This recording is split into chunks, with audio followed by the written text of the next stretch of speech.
opção. Fala aí para ela com uma cara de mal agora, enruga a testa, diz para ela: você não tem opção. Você não tem opção. Se você é um nascido de novo, se você é um cristão, se você é aquele que reconheceu a Jesus como o único Senhor e Salvador da sua vida, eu quero afirmar aqui: você não tem opção. Há coisas que não vêm como opção para nós. Se quiser, faça. E uma das coisas que nós aprendemos aqui ao longo desses domingos é de que nós somos adoradores. Nascemos para o louvor da glória do Senhor. E isso não é uma opção. Ser um adorador não é uma opção. E adoração não é algo que depende de música, não é algo que depende de canções, de instrumentos. Adoração é um estilo de vida.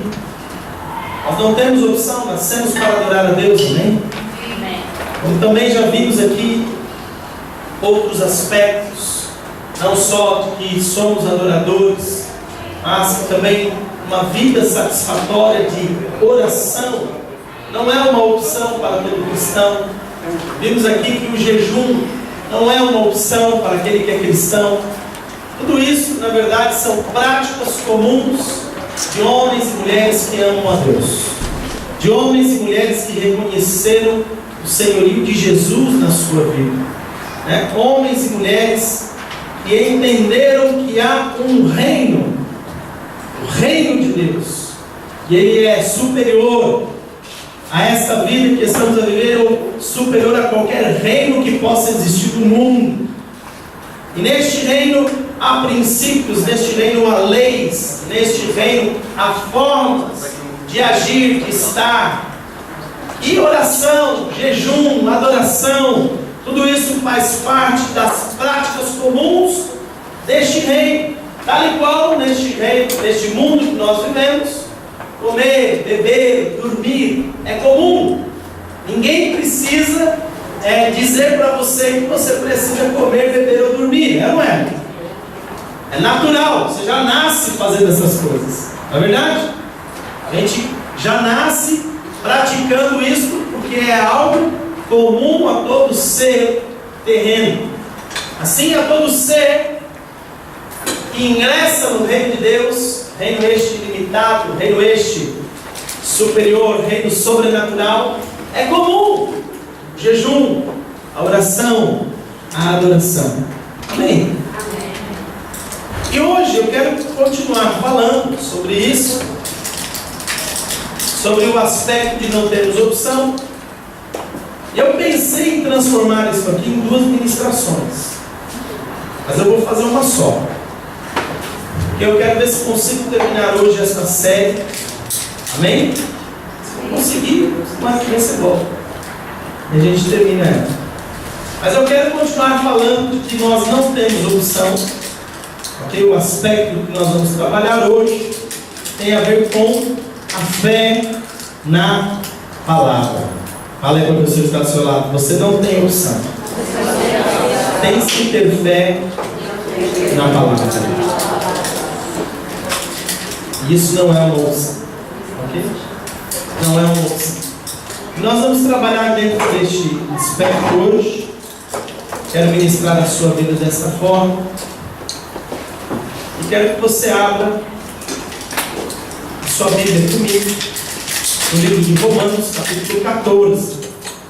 Romanos 14, versículo 23. Romanos 14, versículo 23.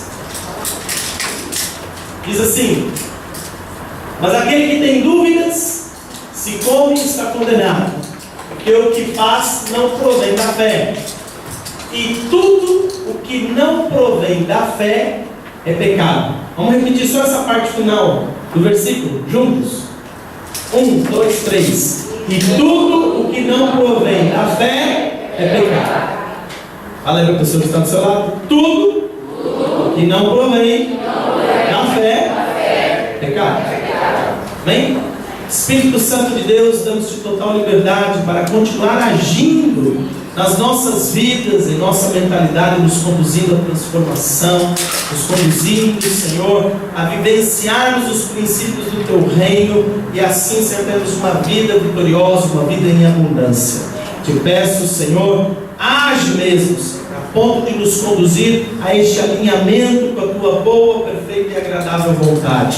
Quebra todos os conceitos e preconceitos que nos impedem de realmente andarmos e nos movermos no Teu reino. Ajuda-nos hoje, Senhor, em nome de Jesus, a vencermos todo obstáculo humano, racional, todo obstáculo, Senhor, secularista, materialista. Em nome de Jesus, que hoje o Teu Espírito Santo quebre as cadeias, ó Pai, as cadeias das filosofias, as cadeias, Senhor, que trouxeram à nossa vida uma existência simplesmente carnal, mundana e natural. Leva-nos a viver, Senhor, de acordo com aquilo que o Senhor nos criou. O Senhor nos criou para ser seres eternos e andarmos de forma sobrenatural. Por isso, em nome de Jesus, hoje, fala conosco, ministra-nos e ativa-nos em nome de Jesus, para louvor da Tua glória. Amém, amém e amém. Amém. Então, irmãos, nós estamos lendo aqui uma expressão do apóstolo Paulo que assusta, porque quando nós vemos aqui a expressão de que tudo que não provém, não é proveniente de fé, é pecado, eu quero já começar estabelecendo para você algo sobre o reino de Deus e a questão da vida eterna. Algo que impede a pessoa de alcançar a vida eterna é o pecado. Amém ou amém? Vai ter pecador no céu? O pecado vai entrar no céu? Você aprendeu isso logo cedo na sua vida cristã. Logo cedo, quando você se tornou um cristão, logo já foram te ensinando a respeito do pecado, de que você tem que se livrar do pecado, porque o pecado é um impeditivo para a ação de Deus na sua vida, mas também um impeditivo para você chegar no céu. O pecado é algo que Deus não tolera. Deus não tolera o pecado. Ele ama o pecador, mas abomina o pecado, irmãos. Deus não aceita, Deus não é conivente, Deus não permite que o pecado esteja coexistindo com a sua santidade. Ele não aceita o pecado por quê? Porque Ele é um Deus santo. Por Ele ser santo, onde Ele está não pode haver pecado. Amém ou amém? E Ele disse ainda: sede santos, como eu sou santo. Este é o nosso foco, é o nosso alvo. Este é o estilo de vida que nós devemos caminhar. E aí então nós encontramos na Bíblia um versículo como este, onde diz que tudo, o que é tudo? Pergunta para vocês, o que é tudo? Fala para mim, qual é o significado de tudo, irmãos? Tudo é uma expressão que não tem tradução, é verdade ou não é? Tudo é? Tudo. Não tem como, todas as coisas, todas as situações. E ali não foi utilizado neste versículo dentro de um aspecto de algumas coisas você tem que ter fé, em algumas áreas você tem que agir em fé. Há alguns teólogos ainda que tentam argumentar, dizendo que Paulo está falando a respeito do que se deve comer, o que se deve beber, etc e tal, e isso tem a ver com comer e beber e tal. Mas irmãos, presta atenção, ali tem um ponto e uma vírgula, outras traduções até colocam um ponto para dizer assim: olha, depois do conceito que ele criou sobre não ter dúvidas quanto ao que se está a comer, ele vem e conclui com uma frase que determina um princípio geral do reino. Tudo o que não provém da fé é pecado, inclusive aquilo que eu estou falando, inclusive o assunto que eu estou tratando. Está percebendo? Ele está falando de algo específico e conclui com algo que é genérico, que abrange todas as áreas do reino de Deus. Por isso ele não é a expressão tudo. Aí então nós vamos descobrir que toda a minha ação, toda a minha vida, tudo aquilo que eu faço tem que ser proveniente de fé. E aqui há algo interessante, irmãos, tão poderoso, porque quando nós começamos a entender esse aspecto e vamos descobrir o porquê que não temos opção. Temos que ter fé na palavra, não é uma opção. Não é se quiser creia, Se quiser, aplique a sua fé. Não. Você não tem opção. Como cristão, você tem que crer na palavra de Deus, nos princípios do reino de Deus. Você tem que ter fé na palavra. E não existe outro meio de você experimentar Deus. Não existe outra forma de você ver a ação de Deus na sua vida sem ser aplicar fé na palavra. E eu posso aqui falar, hoje eu vou falar de fé na palavra, poderia falar de fé em vários outros aspectos, em vários outros sentidos. Mas eu quero começar aqui te mostrando algo poderoso. Uma pessoa pode ser um dos maiores filantropos do mundo, fazer boas ações, ajudar famílias, países carenciados, nações, pode ajudar cidades inteiras. Mas o que vai fazer com que ele vá para o céu não é um aspecto de todo o seu trabalho de ajuda humanitária, mas a fé. Filantropia sem fé não tem poder, não vale nada. Boas obras sem fé não vale nada. E eu vou te dizer uma coisa: muita gente aí fora faz boas obras, faz filantropia, faz, irmãos, coisas que realmente mudam o estilo de vida das pessoas, melhoram o estilo de vida das pessoas, mas por não aceitarem o senhorio de Cristo, por não terem fé em Deus, por não aplicarem o princípio da fé na sua vida, tudo que fazem se torna obsoleto, sem vida, sem poder para conduzi-los à salvação. Então há algo aqui importante que nós precisamos entender: é necessário ter fé para entrar no reino de Deus. É necessário. Não bastam as boas obras, não basta uma boa conduta, não basta apenas um bom caráter e uma boa índole, não basta você argumentar: ah, mas eu nunca fiz mal para ninguém, sempre vivi uma vida boa. Não bebo, não mato, não fumo, não roubo, não faço nada de errado. A minha vida sempre foi certinha, pago os meus impostos, não devo para ninguém, está tudo ok, por isso eu vou para o céu. Mentira. Ele vai bonitinho para o inferno. Porque a própria salvação em si, ela está relacionada com a fé. Com a fé que eu deposito no plano criado pelo Redentor, pelo Salvador. Plano este, que diz que Ele entregou o Seu Filho Jesus Cristo para morrer em nosso lugar, por causa dos nossos pecados, numa cruz. Lá na cruz Ele pagou o preço que era nosso, que era contrário a nós.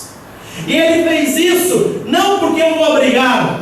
Ele deu a sua vida porque Ele mesmo quis dar a sua vida em nosso favor. E isso reflete, mostra o tamanho do amor de Deus por nós. Veja quão grande é o amor de Deus por cada um de nós. Ele não poupou ao seu único filho. Ele não poupou ao seu próprio filho. Entregou para morrer no nosso lugar. Esta é a mensagem do Evangelho. Esta é a principal pregação que nós devemos entender e aplicar na nossa vida. Nós nascemos em pecado, fomos gerados pelos nossos pais em pecado. Nós nascemos, irmãos, já antagônicos a Deus, à vontade de Deus. Assim crescemos e assim começamos a viver. Mas um dia a sua graça, o seu favor imerecido, o seu amor nos alcançou. Um dia, seja o universo, sejam as flores, seja, irmãos, a própria sociedade, um sentimento interior, uma consciência, uma pregação, uma leitura bíblica, um versículo, de alguma forma Deus falou conosco e disse: eu existo. E Deus afirmou algo: não só existo, mas eu também te amo. E quando Ele afirmou que nos amou, ou que nos ama, Ele então começa a gerar em nós um anseio de querer conhecê-lo, um anseio de querer descobri-lo. O resultado deste anseio é que nós vamos ouvir essa mensagem: somos pecadores, precisamos de um Salvador. Este Salvador é Jesus Cristo. Ele morreu na cruz por causa dos nossos pecados. E aí então, quando ouvimos esta mensagem, entramos num ponto de decisão. É aqui, é o momento. Irmãos, muita gente ouve essa mensagem. Você próprio já falou de Jesus, do amor de Deus e do sacrifício de Jesus para muitas pessoas. Isso não é algo que está escondido. É algo tão notório, irmãos, que há feriados, festividades, que retratam essa questão. Páscoa. A Páscoa fala a respeito do quê? Morte e ressurreição de Cristo. Ou seja, não é algo que está oculto. Todos sabem. Todos sabem. Agora a questão não está em saber. A grande questão não está no que eu sei. A questão está no que eu creio. Se eu creio, eu então reconheço que Jesus é o meu Senhor. Confesso Ele como dono da minha vida, porque creio no meu coração que Deus o ressuscitou dentre os mortos. Ele é o primeiro dos seres humanos a vencer a morte. A morte já não tem mais poder sobre nós. Por quê? Porque Ele venceu. E assim como Ele foi, assim também nós seremos. Venceremos a morte. Eu tenho que crer nisso. A minha fé tem que estar aplicada. Este é o princípio do cristianismo. Irmãos, o Evangelho não é fórmula secreta para pagamento de dívida, não é fórmula secreta para mudança de famílias e pessoas, simplesmente em estados ruins. Eu quero que você entenda algo aqui. Evangelho é algo que transforma o homem, a mulher, interiormente. O restante é tudo consequência. E muita gente vem buscar ajuda para outras áreas, mas não está disposto a ser mudado interiormente, a reconhecer: sou pecador e preciso de um Salvador. E aí elas vêm para a igreja, mas não aplicam a sua fé naquilo que é essencial. Infelizmente, nós estamos vivendo tempos em que a própria igreja está persuadindo as pessoas a usar a sua fé de maneira errada, criando correntes, criando fórmulas, 10 passos, 15 passos, 20 passos, para se alcançar coisas da terra, criando fórmulas para as pessoas caminharem ainda visando a terra. Mas o Evangelho verdadeiro não nos faz olhar para essa terra. O Evangelho verdadeiro nos faz dar um único passo em direção ao céu. O Evangelho verdadeiro nos faz reconhecer que só Jesus é o caminho, a verdade e a vida. Ou seja, só nele encontrarei novamente o meu lugar, que é andar com Deus, ser o louvor da sua glória. Só nele há verdade, só ele encontrarei vida e vida em abundância. Isso é o Evangelho. O restante está apontando aqui para a terra, e as pessoas estão aplicando a sua fé nessas coisas. 10 passos para você vencer financeiramente, 15 passos para você conquistar o homem e a mulher da sua vida, 30 passos para você alcançar a profissão tão desejada, 25 passos para você ser um doutor sem passar pela universidade. Aqui uns dias aparecem promessas, entendeu? Aqui uns dias é tudo coisa assim, e a pessoa está lá, e elas aplicam a sua fé nessas coisas, e vou te dizer, muitas vezes até alcança, mas a grande questão é que continuam centradas na terra, continuam centradas numa vida limitada, numa vida terrena, ao qual vai ficar aqui, vai acabar aqui, não vai ter, irmãos, continuidade. Agora Deus, Jesus e o Espírito Santo sempre apontaram para a eternidade. Sempre. O foco sempre foi a eternidade. E a minha fé deve estar principalmente aplicada neste conceito. Eu sou um pecador, preciso de um Salvador. Esse Salvador é Jesus Cristo de Nazaré. Ele morreu no lugar, por isso eu entrego totalmente a minha vida a Ele. E assim eu quero obedecer. E dessa forma, a partir de hoje, eu quero entender quem Ele é e o que eu sou nele, para poder andar de acordo com a sua vontade, porque eu já não sou mais deste mundo. Olha para você que está do seu lado, você já não é mais deste mundo. Agora fala para ela assim, bem sério, fala para ela, você sabe que a Bíblia diz que você é um ET. Você é um ET. Quem não é deste mundo? Esse negócio aí de extraterrestres e tal, não, extraterrestre existe aí do seu lado sentado aí, ó. A Bíblia diz que nós não somos deste mundo. Está percebendo? E eu tenho que aplicar a minha fé nisso, principalmente nisso. Veja bem, Quero voltar aqui ao assunto. Enquanto muitas vezes a igreja está direcionando a fé das pessoas para aquilo que não deveria estar direcionando, fé que só vem trazer resultados terrenos e humanos, não que eles não sejam necessários, ok? Enquanto a igreja está fazendo isso, aquilo que importa muitas vezes não está sendo feito. E aí então as pessoas estão dentro da igreja, usando fé para aquilo que não importa.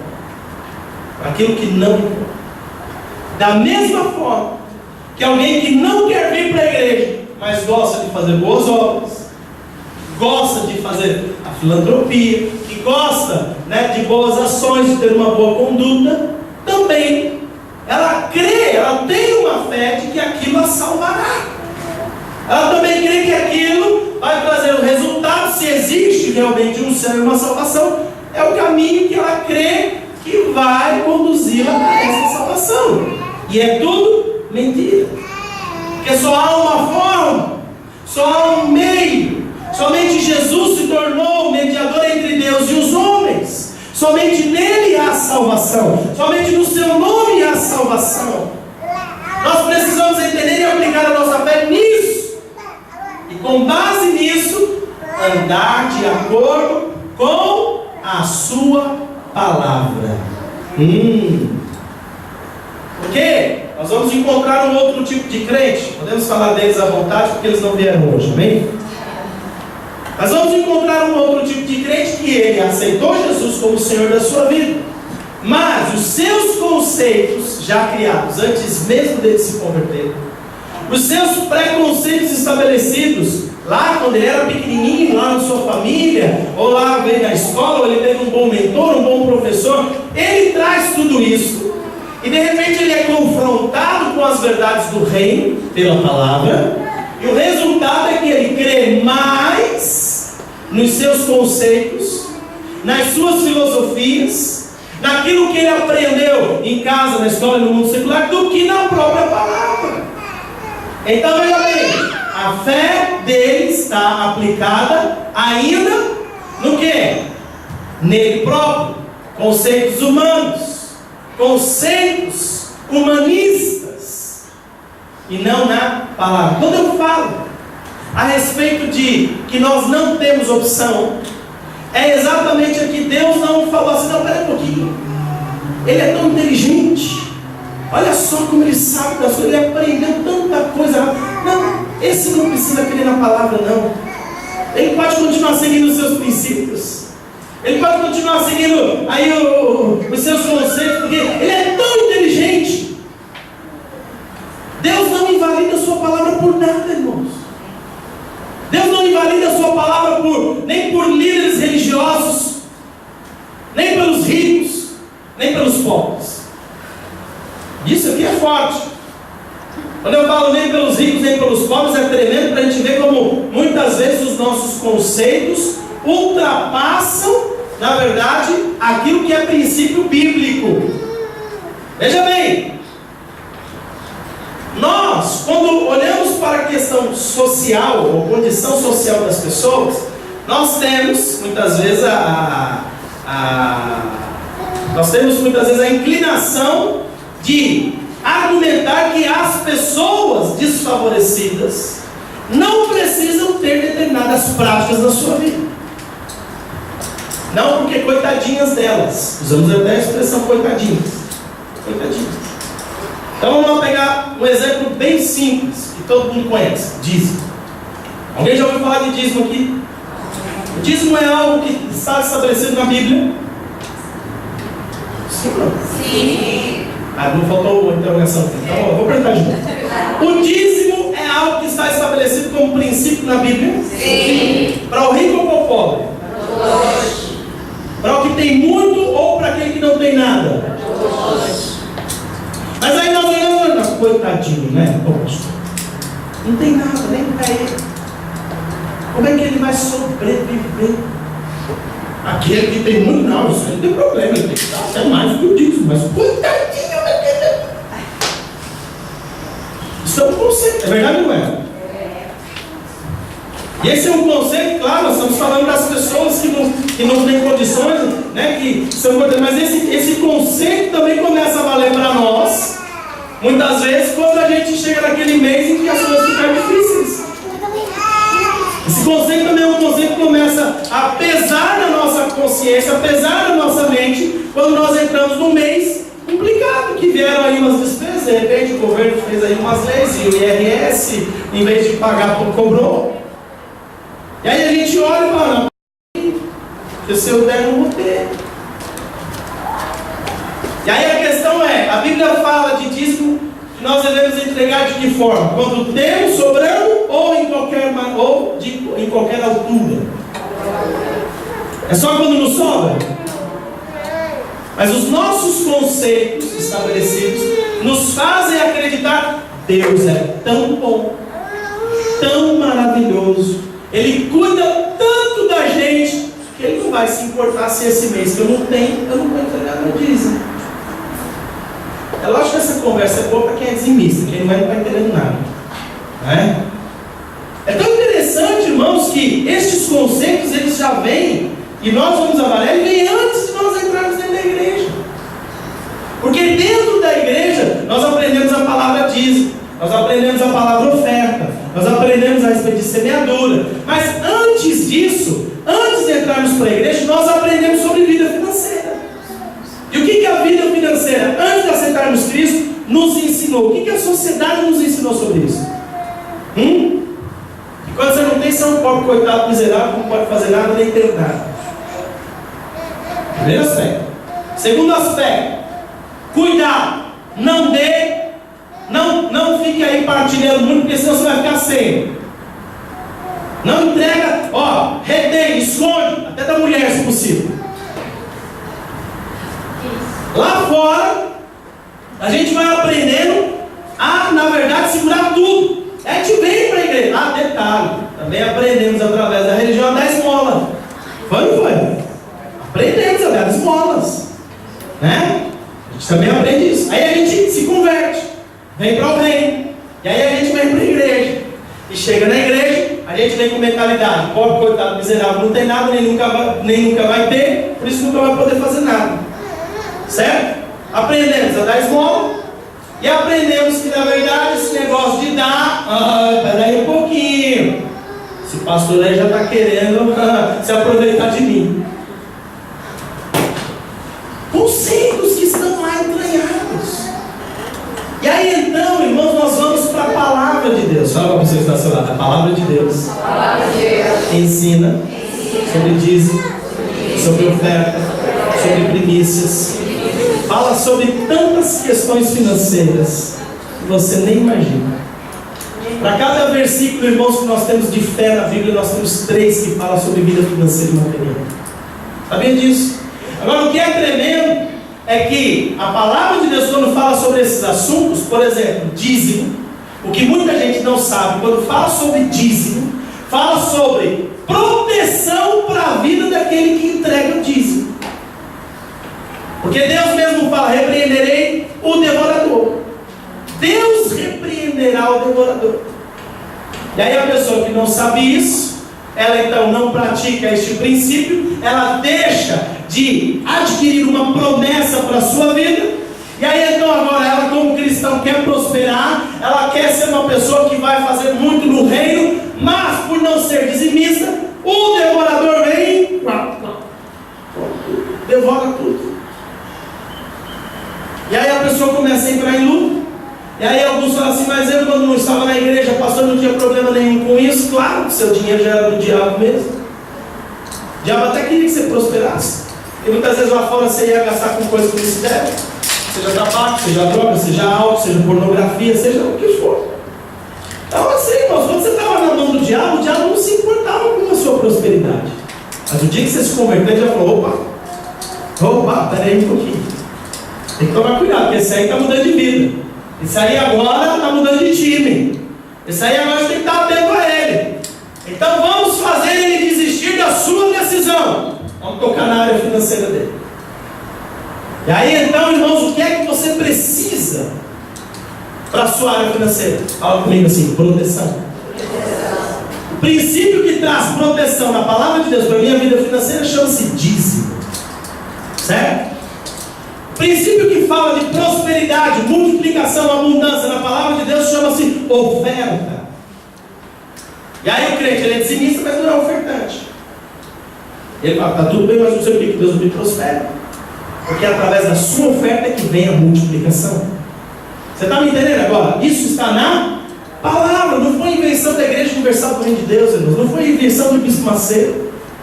Palavra de Deus antes de ter nascido, irmãos, qualquer líder religioso. Eu quero que você entenda, Abraão, que vem antes da lei, já entregou dízimo ao sacerdote Melquisedeque.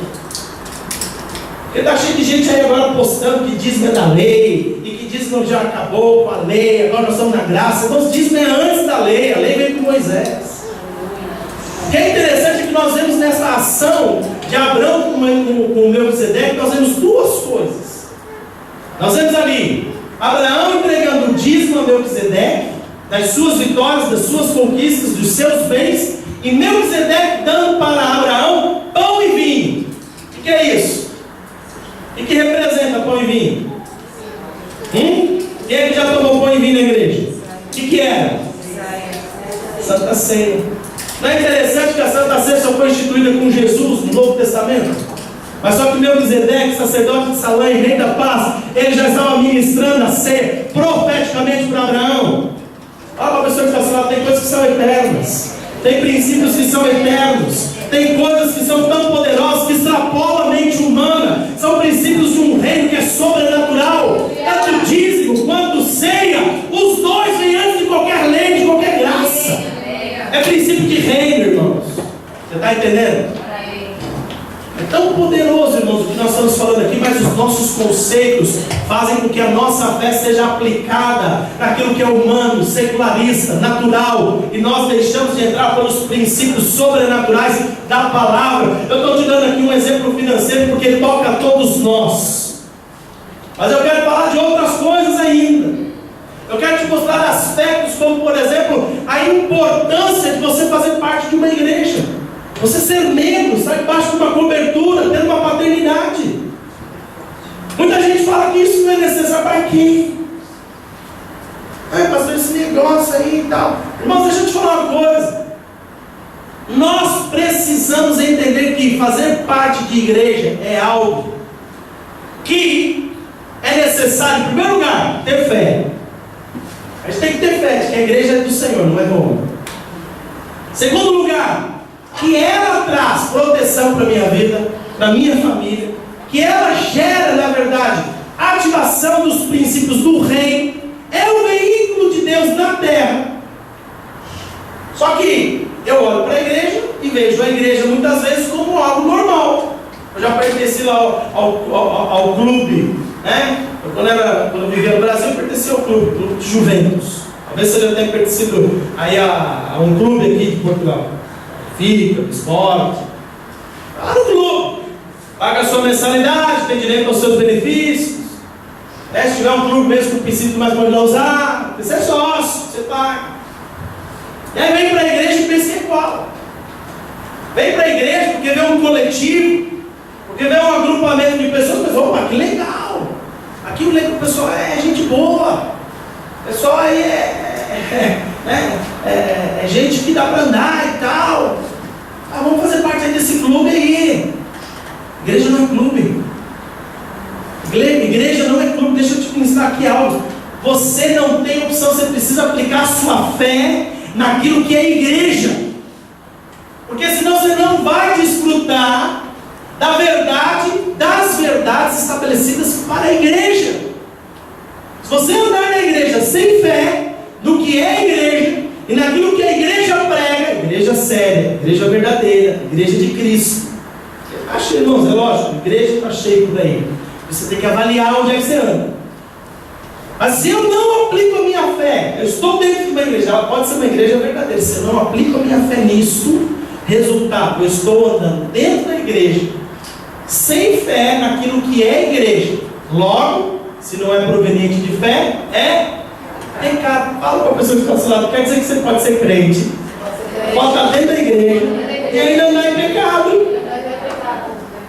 Você pode fazer Você pode, irmãos, ter boas atitudes, bons pensamentos, mas se não tem fé aplicada nessas coisas, logo está andando uma vida de pecado. Já pensou que triste seria você chegar depois de 45 anos de crente, morrer, e quando você acorda, daquele sono que a Bíblia fala que a morte é um sono, aí você acorda, está o capeta lá de chifrinho, rabinho, garfinho na mão, fala, bem-vindo. Aquele calor na porta, né? Não, pera um pouquinho. Alguma coisa está errada. Eu andei 45 anos na igreja. Não faltei um culto. O pastor me conhece, os presbíteros me conhecem. Pode chamar eles aí, quer dizer, vocês estiverem aí. Já parou para pensar, irmãos, que triste seria ter uma vida inteira de rotina, uma vida inteira dentro de um status quo de clube, uma atmosfera sem poder de Deus, sem nada, simplesmente igrejeiro, religioso, cumprindo obrigações até. Ela estava lá, pode pegar a agenda lá da igreja, todo mês eu estava servindo na assistência, no café, no ensaio infantil. Pode ver, eu era da igreja. Te dou o endereço do pastor até, tá, meu irmão?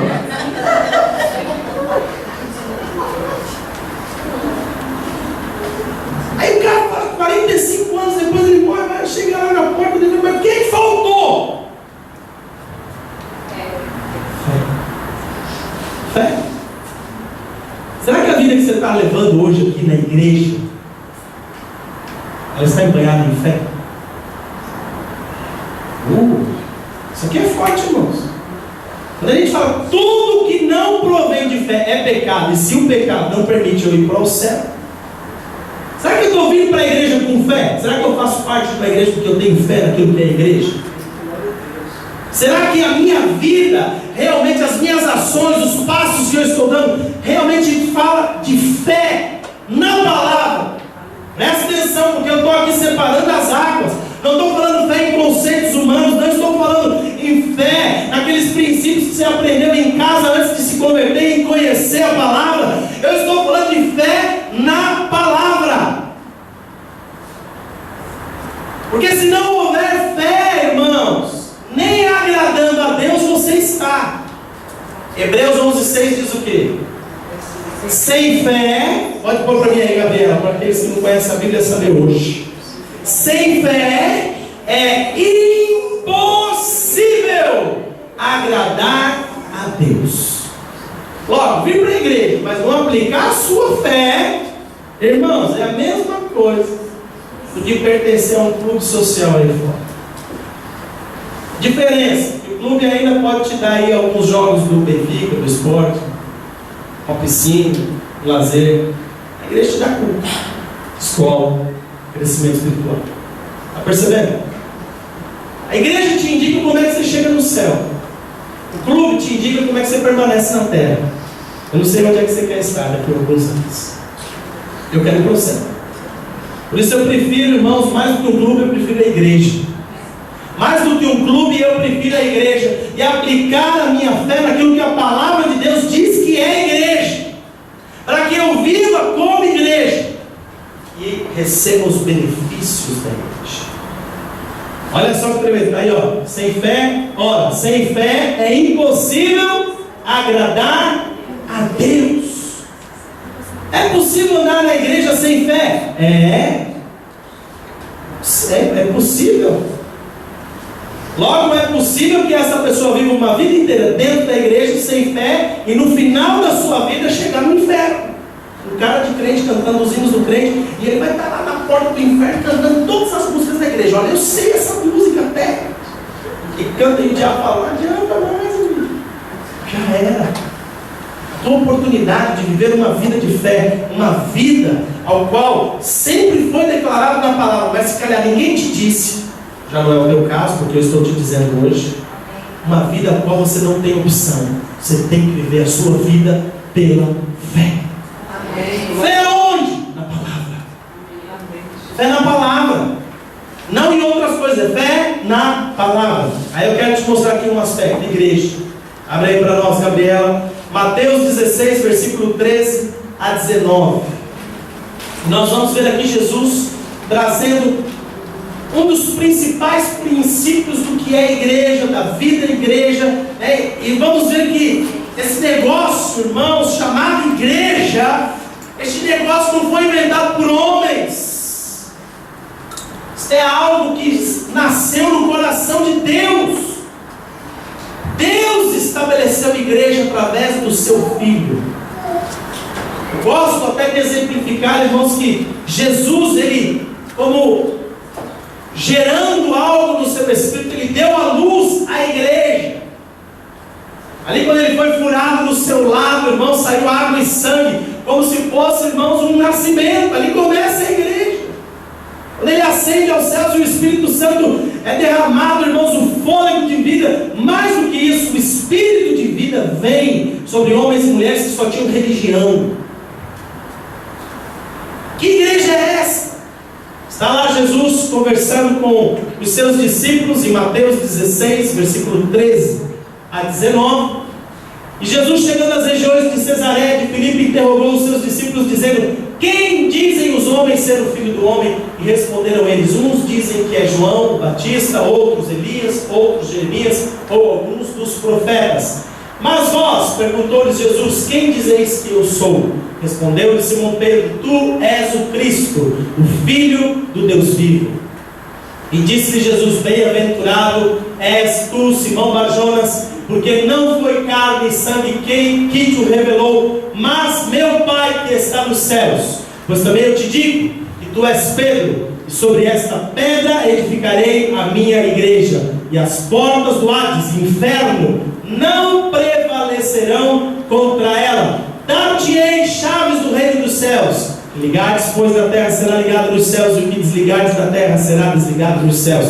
Deixa aí o versículo 18 e 19, volta para o 18, e nós vamos ver aqui algumas coisas interessantes. Jesus começa a falar com base nesta revelação que o Pai te deu, de que eu sou o Cristo.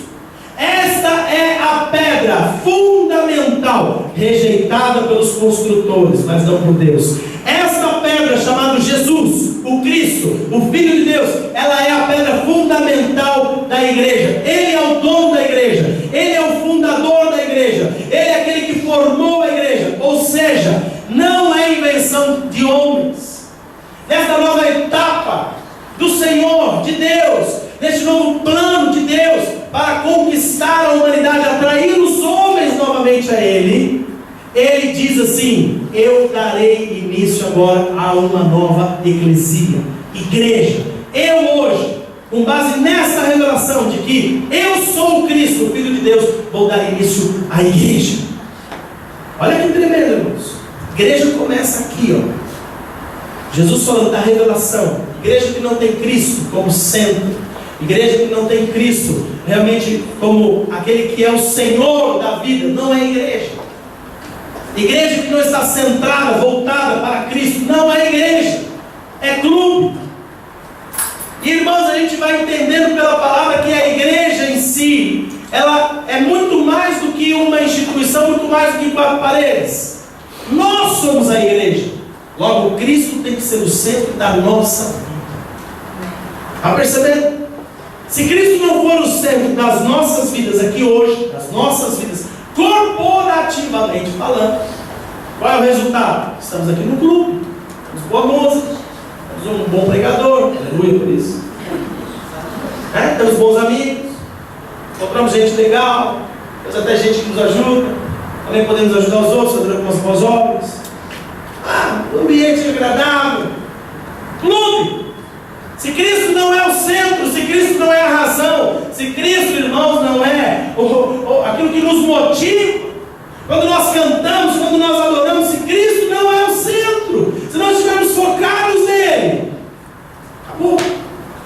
Eu tenho que crer que quando eu estou abrindo a minha boca para louvar, para adorar, para engrandecer, para exaltar, eu não estou fazendo isso porque o apóstolo pediu, porque o líder pediu. Não, é porque eu, como disse aqui a apóstola Daniela hoje, eu amo. Pergunta para você que está, você ama mesmo a Deus?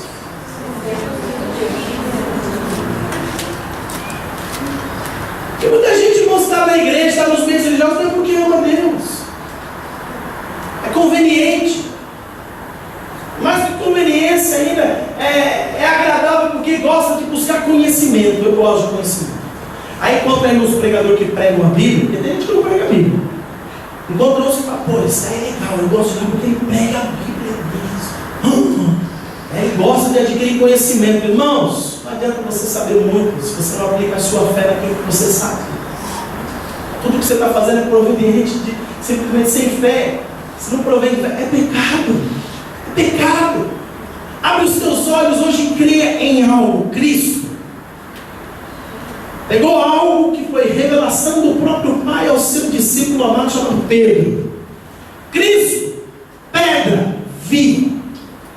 Ele falou assim, com base nessa revelação, Filho de Deus, eu vou começar a igreja agora.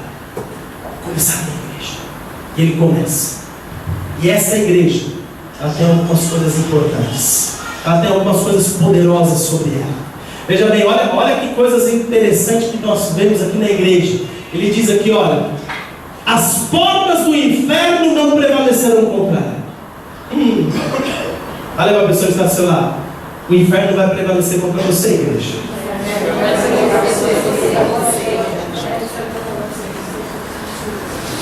E aqui não é questão de defensiva, ok?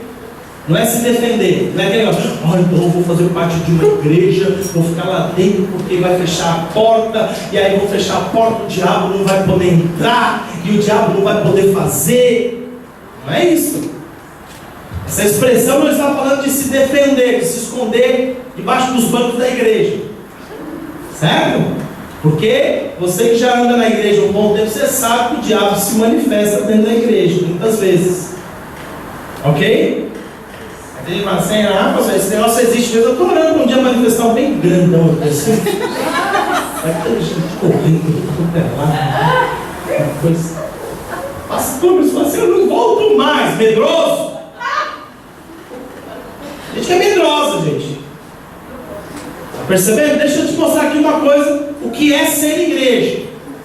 Ser igreja não é ter medo do diabo. Ser igreja não é ter medo do inferno. Ser igreja é entender que você é um agente de Deus para saquear o inferno e povoar o céu. Amém. Você vai bater na porta do inferno e o diabo vai falar, quem é? Você vai arrombar a porta do inferno, saquear as vidas e conduzir-las para o céu. Amém. Isso é ser igreja. É uma questão de ofensiva, de ataque. Igreja não tem medo do diabo. Igreja não tem medo do inferno. Igreja está segura na sua posição e na sua rocha, que é Cristo. E a própria palavra de Deus afirma, irmãos, que debaixo do nome de Jesus que foi dado à igreja, está todo o poder, todo o principado, toda a potestade, todo o dominador. Por isso, igreja que é igreja, ela não anda se escondendo nem se defendendo, ela anda em posição de ataque. Peraí, o que é que eu tenho que conquistar hoje? Qual é o caminho que eu tenho que desbravar hoje? O que é que eu tenho que trazer à existência hoje? Fala para a pessoa que está do seu lado. Se você tem fé, você anda dessa maneira. Aqui a gente começa a entender o fator. Eu faço parte da igreja. Eu sou igreja. Eu estou numa igreja. Mas aí você tem fé para ser igreja? Porque andar na igreja sem fé, de que você é este agente de Deus que vai saquear o inferno e povoar o céu, irmãos, está condenado ao pecado. Tem como. Quero que você entenda, você pode chegar aqui ruim, roto, quebrado, rasgado, distorcido, confundido, envergonhado, entristecido, pode chegar desanimado, pode chegar da forma que for. Uma coisa é certa, o poder de Deus vai te tomar. Ele vai te transformar. Ele vai te levantar. E quando Ele te levantar, isso é rápido, porque Deus quer ver a sua glória manifestada em você rápido. Quando Ele fizer isso, irmãos, você muda a sua postura, a sua cabeça, seu posicionamento. Você se torna uma outra pessoa. Pastor, não pode ser assim. Pode. Te dar um exemplo aqui, você conhece bem. Você conhece bem. Já ouviu falar de Pedro? Esse Pedro aí, ó. Nós lemos aqui. Já ouviu falar dele? Quando Jesus foi preso, o que ele fez antes de Jesus morrer? Por 3 vezes negou Jesus. Chegava lá alguém e falava assim: ah, você andava com ele. Eu de jeito nenhum, imagino, nem conheço. Ah, mas você era um dos 12 dele, eu sei que é. Não, eu não. Pedro negou Jesus 3 vezes. Certo? Detalhe, ele andou com Jesus 3 anos, mas não era convertido. Não era convertido. Sabia disso? Acharam que isso é para mim. Quando te converteres, acharam que o próprio Jesus falou para Pedro: Pedro, presta atenção, quando você se converter, fortalece os seus irmãos. Jesus estava andando com ele. Satanás pediu para te peneirar, mas eu roguei por ti. Por isso é assim, Pedrão, quando você se converter, ele já andava com Jesus, irmãos, mas não era convertido. Para a pessoa que está falando, tem muito crente assim, que diz que anda com Jesus, ela de mão dada, Jesus é meu amigo, eu ando com ele, já andei até por sobre as águas, porque ele disse: vem, já experimentei milagres, já fiz um monte de coisa. Ó, eu e Jesus, ó. Mas a hora que a coisa aperta, ele é o primeiro a correr. Na hora que é para assumir compromisso, responsabilidade, a hora que é para chegar junto, fazer acontecer, ele é o primeiro, como diz no Brasil, que cai muito embora. Tá vendo só? Tem muita gente assim. Mas sabe o que estava faltando ali? Fé. Os próprios discípulos andando com Jesus, eles falavam, eles diziam assim: Senhor, aumenta-nos a fé. O próprio Jesus muitas vezes olhou para eles e falou para eles assim: homens de pequena fé. Andando com eles, sabe o que é que faltava naqueles discípulos? Fé. Fé. E Pedro, por 3 vezes negou a Jesus, mas um dia ele se converteu. Qual foi o dia em que ele se converteu? Foi no momento em que Jesus sopra sobre eles o Espírito Santo. Fala para a pessoa que está do seu lado: a conversão genuína, ela vem quando o Espírito Santo entra dentro de você. Ser convertido não é fazer parte de igreja simplesmente. Ser convertido não é pertencer a uma religião simplesmente. Ser convertido não é só fazer parte de uma igreja. Ser convertido é ter o Espírito de Deus dentro de você. É Ele habitar dentro de você como selo de um rei que afirma: esta propriedade é minha. Sabe por que o Espírito Santo vem habitar dentro de nós? Porque ele é o selo da garantia de que nós pertencemos a Deus. Está lá em Efésios 1. Está lá em Efésios 1. Ele é a garantia de que nós pertencemos a Deus. Agora, quando é que nós verdadeiramente pertencemos a Deus?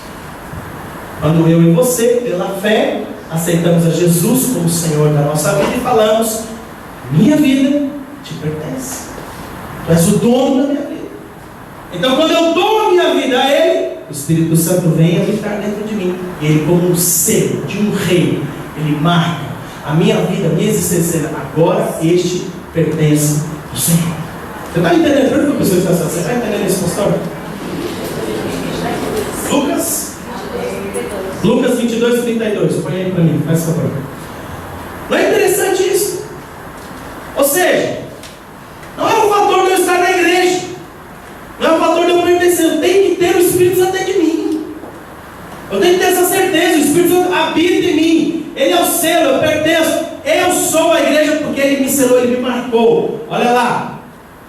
Está lá, Lucas 22, 32, Jesus falando para Pedro: mas eu roguei por ti, para que a tua fé não desfaleça. E tu, quando te convertesse, o que está dizendo então? Não era convertido. Não é incrível a gente ter essa revelação aqui hoje? Pedrão andando com Jesus e não era convertido. Mas Jesus, antes de ascender aos céus, diz a palavra que Ele soprou o seu Espírito sobre os seus discípulos. E aí então Ele dá uma ordem: vão para Jerusalém e aguardem a promessa do Pai. Veja bem, eles receberam naquele sopro, eles receberam o Espírito Santo dentro deles. Irmãos, olha que tremendo. Eles viram Cristo ressuscitado. Eles tiveram ali aquela visão poderosa. Não foi uma visão simplesmente superficial, não. Eles puderam, Tomé até tocou, irmãos, as mãos, o lado de Jesus, eles viram Jesus ressuscitado, manifestado mais uma vez em glória, vivinho, e também ascendendo aos céus, para se assentar à direita do Pai. Quando eles têm essa visão, Jesus deu uma ordem: vai para Jerusalém e espera a promessa do Pai. Qual era a promessa? Batismo com o Espírito Santo. Poder de Deus. Poder de Deus. Atos 2, são batizados. O que acontece? Pedro que negou Jesus 3 vezes. Este Pedro que não era convertido, quando ele se converte, ou seja, quando ele não só tem o Espírito Santo, mas agora ele é cheio do Espírito Santo, o que ele faz? Publicamente abre a sua boca e começa a falar, a pregar, a anunciar o Evangelho. E o que ele fala, irmãos, a sua pregação, deixa você ler Atos 2 com calma. Ele chama os caras de sem vergonha. Olha que linguagem de hoje. Vocês mataram ele. Foram vocês que destruíram aquele que é o Messias. Assim, apontando o dedo na cara dos caras, meu. Eu parou de pensar que esse gente estava fugindo, se escondendo, dizendo: não sou eu. Agora está apontando o dedo, dizendo: vocês mataram o Cristo, o Filho de Deus. Mas ele ressuscitou em glória. E eu estou aqui para anunciar a sua salvação. Esse dia se converte só 3.000 homens. Só uma pregação. O que há de diferença aí? O que é que há de diferença aí? Olha a pessoa que está do seu lado. Poder de Deus. Fé. Fala aí para a pessoa que está do seu lado. Fé naquilo que ele disse. O que Jesus disse para Pedro? Pedro, fortalece os teus irmãos. Jesus falou tantas coisas a respeito de Pedro. Jesus mesmo, começou a mostrar que ele seria um grande líder para a própria igreja. Pedro foi. Mas sem o poder de Deus a gente não consegue ter fé como deve ser. Sem o poder de Deus a gente não consegue crer no que é ser igreja. A gente não consegue agir como igreja, arrebentando com o inferno. A gente fica lá na boa. Vamos para a igreja hoje. Vamos lá. Ai, o culto hoje foi maravilhoso, né? Ai, fez tão bem, né? Tanto bem para a minha alma. O meu ser sai de lá, nas nuvens. Aleluia. Está entendendo? Mas igreja não é isso. Igreja é lugar onde a gente se reúne para se encher do poder de Deus, da unção do Espírito Santo, para sair daqui conquistando, seja no nosso trabalho, na escola, para onde quer que você vá. Você está levando esse poder de Deus para anunciar o seu poder, o seu Evangelho, as suas obras. Isso é ser igreja, é olhar. Bota lá em Mateus 16 de novo, coloca lá, para você ver, avaliar e entender de que o inferno não vai prevalecer contra a tua vida. Amém. Você tem fé para isso? Então fala para vocês, para de se esconder. Diz mais lá. Nós lemos na semana passada sobre jejum, oração corporativamente. Eu usei esse texto para falar sobre concordância. Citei só, passei por cima dele, né? Aqui diz: dar-te-ei chaves do reino dos céus. As chaves do reino dos céus pertencem a quem? A quem? Muitas vezes a gente vê dentro da igreja o povo falando: nossa, não é para qualquer um, não. As chaves do reino é para a igreja que crê que Jesus é o Cristo, o Filho de Deus. Não é para qualquer igreja. Essas chaves, é aí que a gente vai vendo, irmãos, a realidade do que é necessário ter, levar, caminhar uma vida de fé.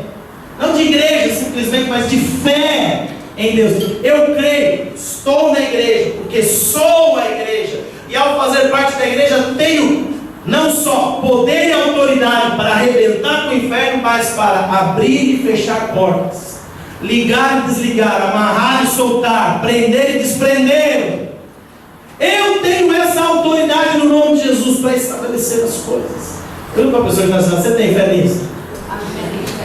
Pergunta aí seriamente. Fala: não, faz cara de mal para ela. Pergunta. Você fala assim: você crê mesmo nisso, irmão?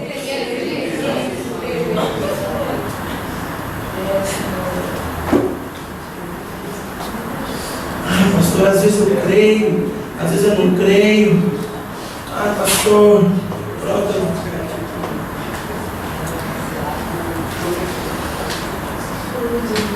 algo que foi liberado para nós. Mas se nós não estivermos caminhando pela fé nisso que foi liberado para nós, estamos dentro da igreja andando em pecado.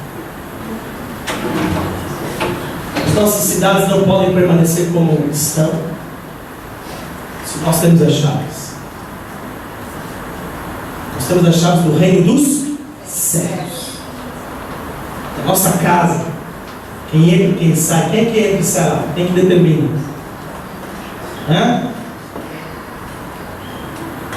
Eu fui lá visitar lá a casa do Brito. Brito, se ele não abrisse a porta, não entrava. Ele determina. Você entra ou não entra. Foi tão interessante que eu tive que entrar para um lado e minha esposa pelo outro. Não entrou os dois juntos, não. Foi assim. Você entra por aí, você entra por aqui. Homem de um lado, mulher do outro. Nossa, parece casa cigano isso. Está percebendo? Quem que entra na tua casa? Quem você? Toca lá o testemunho de Jeová. Os dois, um do lado do outro. Você olha lá pelo visorzinho. Vou abrir não. Tem ninguém em casa. Mas estou ouvindo a voz.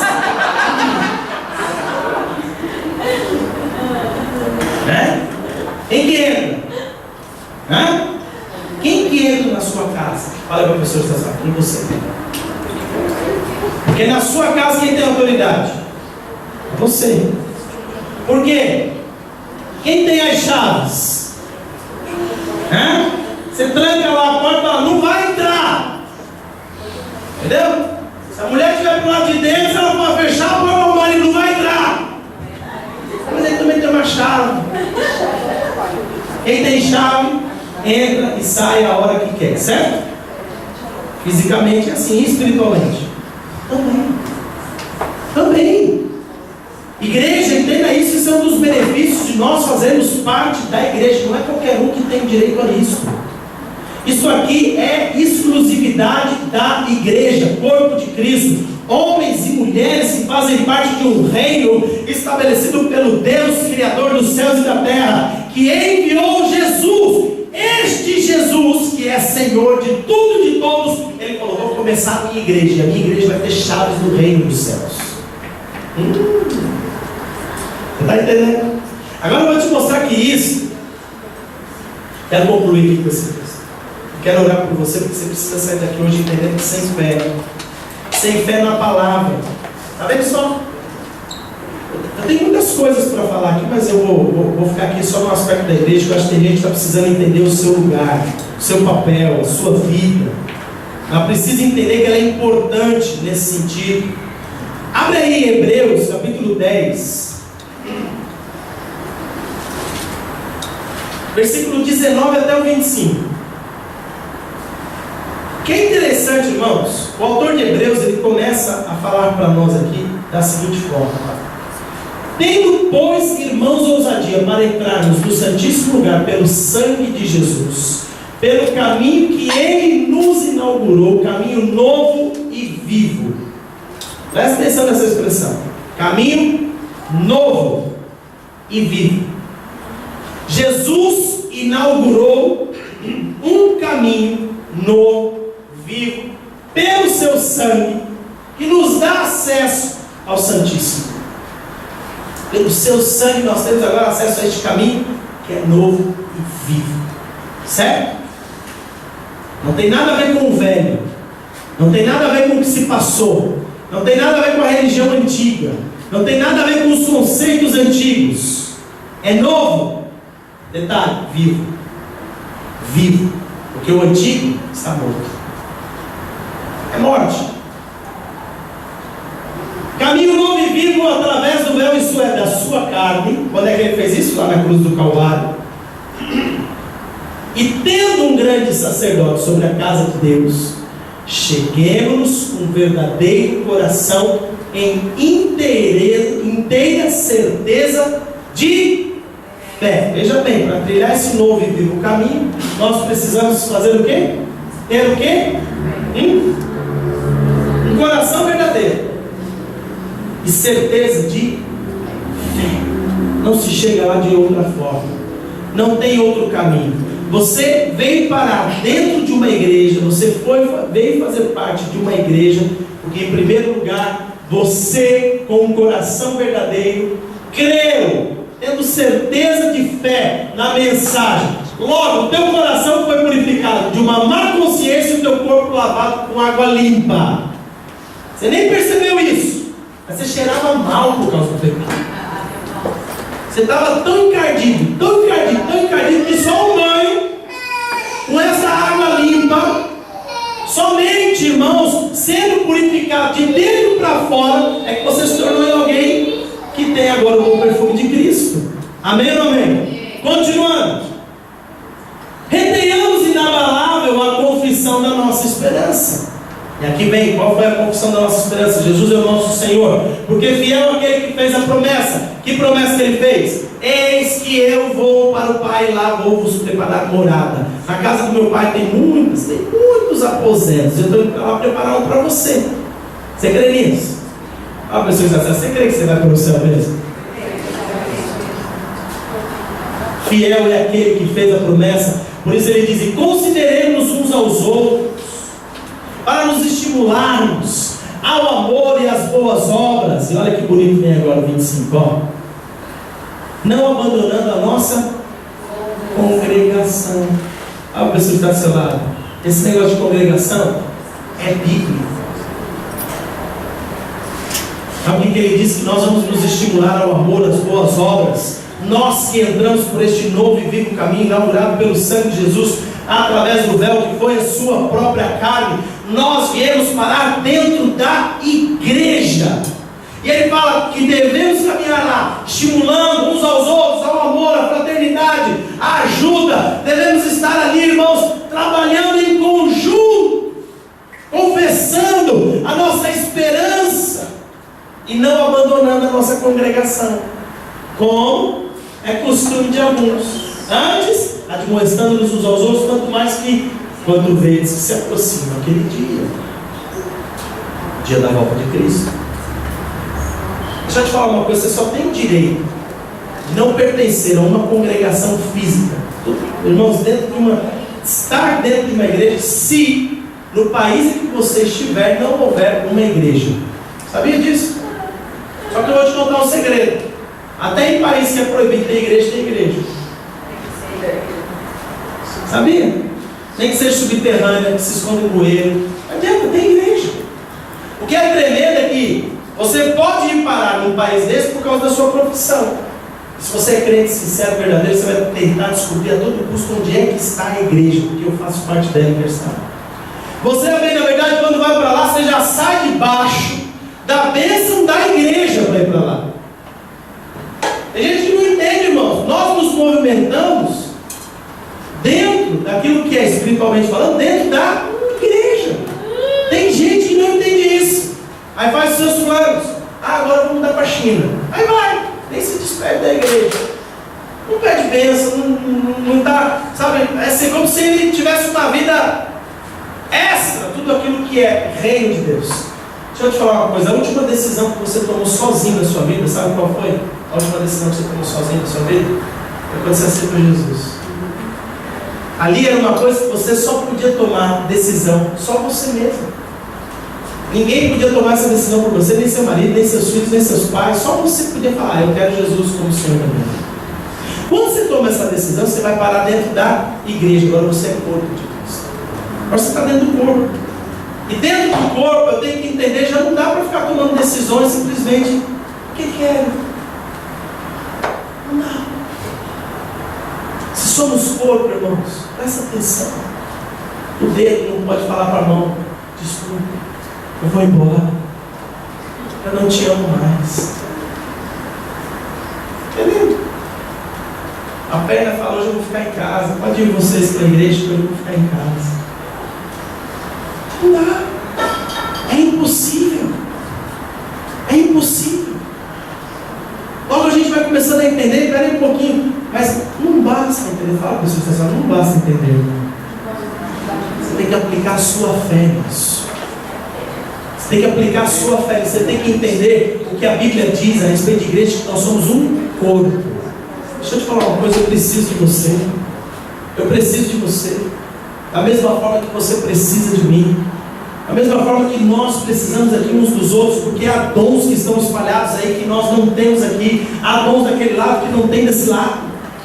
Eu quero que você entenda a importância de fazermos parte do corpo de Cristo com consciência e principalmente com fé.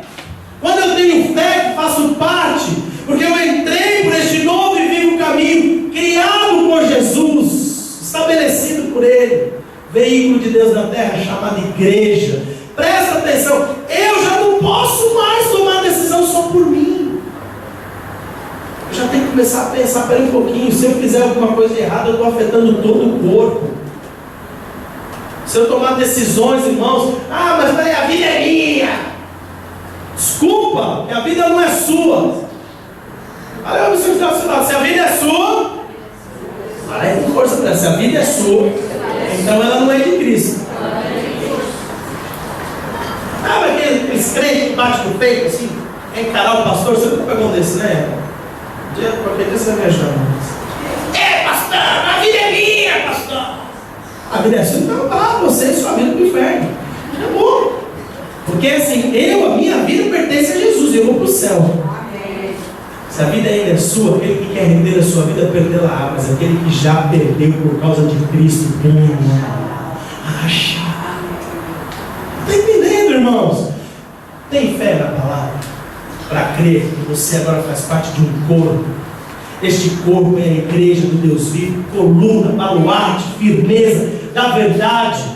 Eu tenho que ter fé na palavra para entender o meu papel aqui dentro é importantíssimo. Esse pastor não vai conseguir fazer nada se eu não estiver lá dentro. É verdade. Você é importante. Olha para a pessoa que já sabe, nem você sabia que você era tão importante assim, né? Eu tenho que ter fé na palavra para entender, faço parte do corpo de Cristo, porque sou parte. Eu quero andar neste novo evento. Agora, para desfrutar disso, por que muita gente não está usando as chaves? Por que muita gente não está vencendo esse aspecto do Hades, do inferno, não está lá arrumando as coisas? Por quê? Porque ainda é egoísta, porque ainda é individualista, porque ainda não entrou por uma vida de interdependência. Veja bem, não é total dependência nem total independência, é interdependência. Nós precisamos uns dos outros. Nós precisamos uns dos outros. E este fator, egoísmo, individualismo, tudo isso está bloqueando você de viver os benefícios da igreja. Por isso que é necessário hoje você se arrepender do seu pecado. Você não teve fé o suficiente para crer que você faz parte do corpo de Cristo.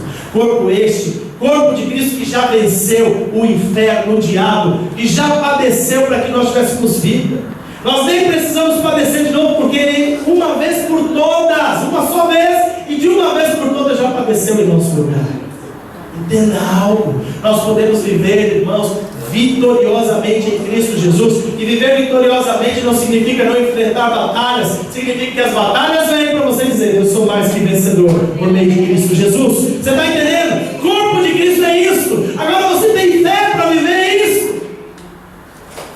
Fazer parte de igreja sem fé é pecado. Fazer parte do corpo de Cristo sem fé é pecado. Tudo que não provém de fé é pecado. Se você está aqui nessa manhã, mas não vem com fé, você já está pecando. Alô? Eu creio que hoje Deus vai mudar a condição de muita gente. Eu creio que hoje muita gente que nunca quis ser membro de uma igreja vai começar a ser membro a partir de hoje. Eu creio, irmãos. Sabe por quê? Porque Deus não dá uma mensagem dessa se não for para marcar a história e vida de alguns aqui, ó. Se não for para mudar comportamentos, mentalidades. Deus quer ativar você no novo nível, no nível sobrenatural do seu reino, do seu corpo. Agora está em você crer na mensagem ou não, aceitar ou não, ter fé ou não. Porque se você não tiver fé, você vai continuar na sua vida. Você está me entendendo? Fica de pé no seu lugar. Feche os teus olhos agora. E eu te desafio mesmo. Eu te desafio mesmo a vencer o pecado. O pecado do individualismo, o pecado do egoísmo, o pecado da indiferença, o pecado do separatismo, o pecado dos preconceitos que te afastaram de Deus, do seu reino até o dia de hoje. O pecado, irmão,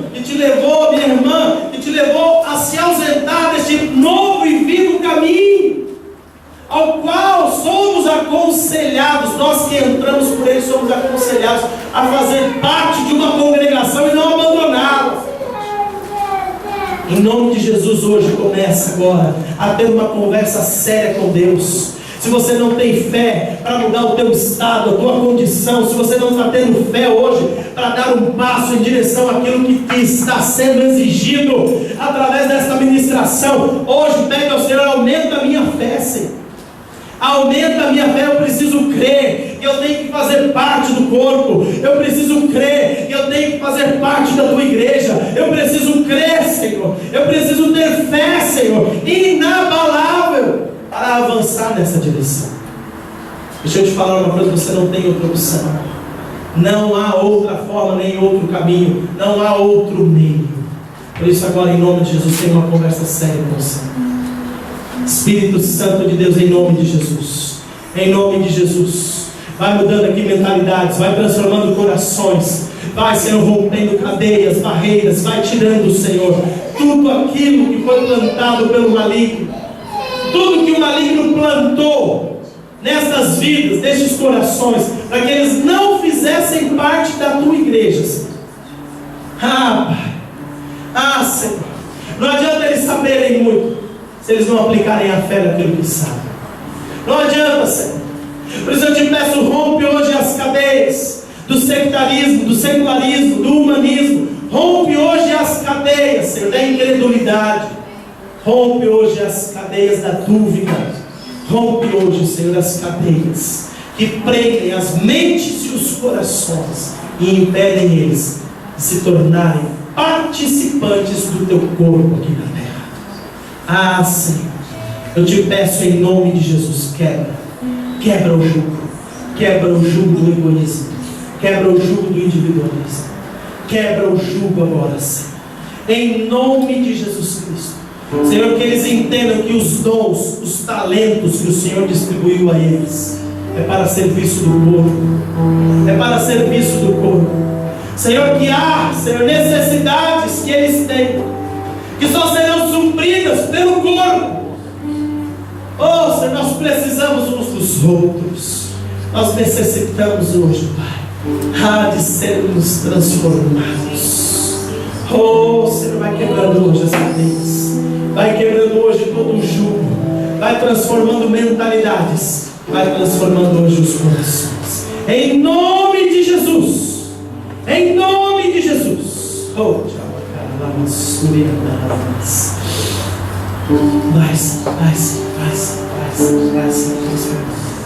Vai, Senhor, aquele que está com a sua mentalidade endurecida, aquele que tem o seu coração preso ainda, Pai, eu te peço hoje pelo teu Espírito Santo, quebranta-se, quebranta-se, quebranta-se, quebranta-se, quebranta-se, quebranta-se, em nome de Jesus, em nome de Jesus. E enquanto o grupo de louvor vai ministrar, eu gostaria de orar por alguns casos específicos que estão lutando contra essa questão de ser igreja, de fazer parte de igreja. Eu quero orar, eu quero pôr as minhas mãos sobre você, eu quero ungir você com óleo. Diz a palavra de Deus, Isaías 10:25, que a unção com óleo quebra o jugo da escravidão. Muitas vezes o que está te prendendo é um jugo maligno mesmo. E eu quero orar por você, ungir você. Se você está lutando com essa questão de ser igreja, de fazer parte da igreja, muitas vezes isso é porque há um individualismo, um egoísmo muito grande dentro do nosso coração. Eu quero poder orar por você, eu quero poder ungir você, eu quero poder hoje quebrar este jugo, eu quero poder declarar em nome de Jesus sobre a tua vida: bem-vindo, bem-vindo à família de Deus, ao corpo de Cristo, à igreja do Deus vivo, que é coluna e baluarte de toda a verdade. Eu quero poder orar.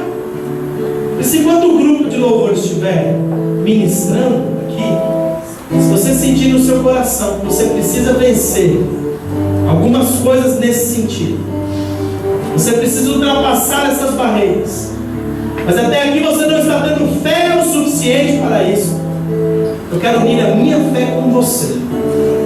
Eu quero unir a minha fé com a tua. E juntos nós vamos ser igreja.